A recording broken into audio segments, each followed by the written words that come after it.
अगर मेरी जान भी चली जाए, मैं 500 करोड़ नहीं लुटने दूंगा। ये पैसा मेरी नहीं, देश की उम्मीद है। आज डर से नहीं, सच से लड़ना है। अगर मैं रुक गया तो लाखों लोगों का भविष्य जल जाएगा।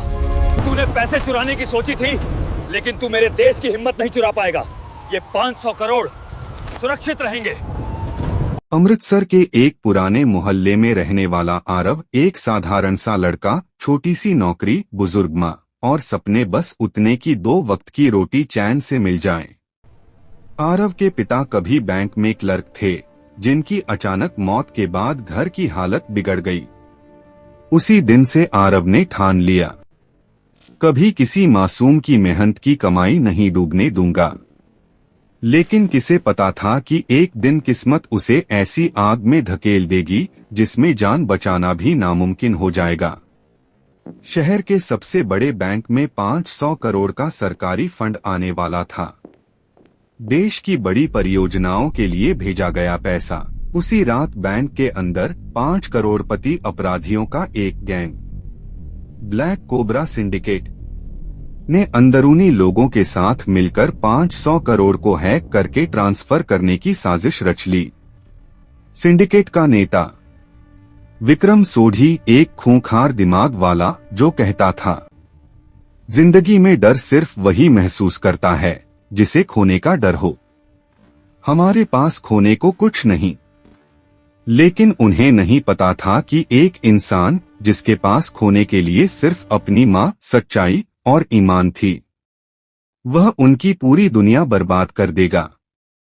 तीसरा भाग, आरव की एंट्री। आरव उसी बैंक में सिक्योरिटी असिस्टेंट था।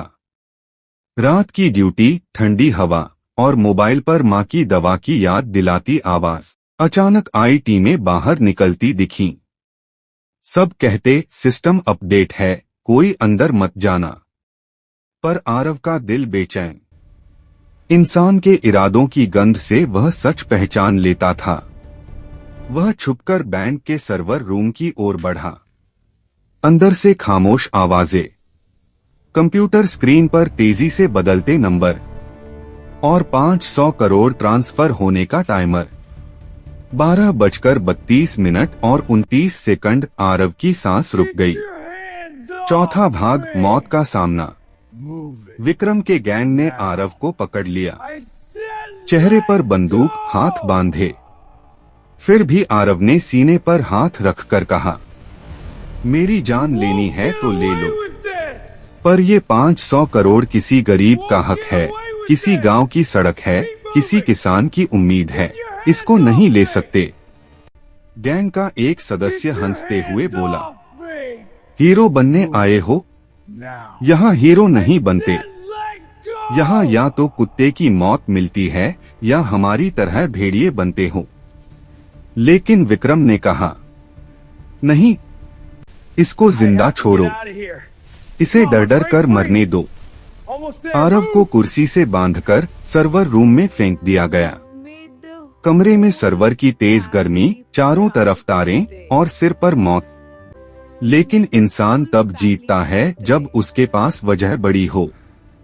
वजह थी उसकी मां की मुस्कुराहट, उसके पिता की ईमानदारी और लाखों लोगों का भविष्य। आरव ने खून से सने हाथों से कुर्सी के स्क्रू ढीले किए। हाथ आजाद हुए। वह सर्वर सिस्टम में घुसा और टाइमर को रोकने की कोशिश की। लेकिन जैसे ही उसने सिस्टम में बदलाव किया, सायरन बज उठा। गैंग को पता चल गया, अंदर कोई सिस्टम को बदल रहा है। विक्रम चिल्लाया, मारो उसको। गोलियां आरव के सिर के पास से निकल गईं। लेकिन वह भागकर टनल की तरफ बढ़ा, एक गुप्त सर्विस पाथ जो सिर्फ स्टाफ जानता था।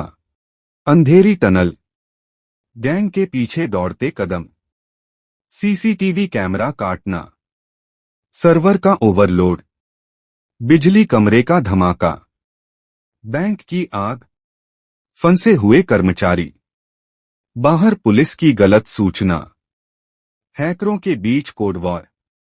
500 करोड़ का ट्रांसफर धीरे धीरे 98% तक पहुंचता हुआ इन 27 मिनट के अंदर आरव ने आग में कूदकर एक कर्मचारी को बचाया, हैकर की मशीन का कोड बदलकर ट्रांसफर को उल्टा कर दिया, मैनेजर की मदद से सिस्टम रीसेट किया और फाइनल सेकंड पर स्क्रीन पर दिखा transaction failed, funds safe, 500 crore बच गए।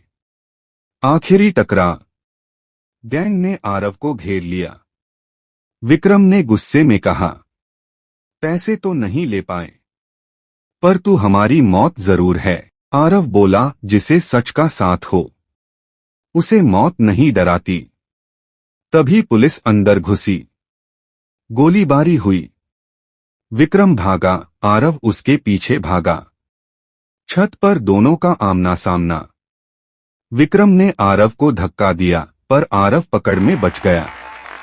अंत में विक्रम फिसलकर नीचे गिर गया। खत्म, अपराध खत्म। 8वां भाग, सम्मान, गर्व और महसूस। अगले दिन समाचार चैनल। सरकार की प्रशंसा, बैंक का सम्मान समारोह, 500 करोड़ बच गए, हजारों लोगों का भविष्य सुरक्षित। आरव को मंच पर बुलाया गया। तुरंत खड़ा होकर बोला, मैं कोई हीरो नहीं, बस एक आम आदमी हूं, और आम आदमी भी देश बचा सकता है अगर उसका दिल सच्चा हो।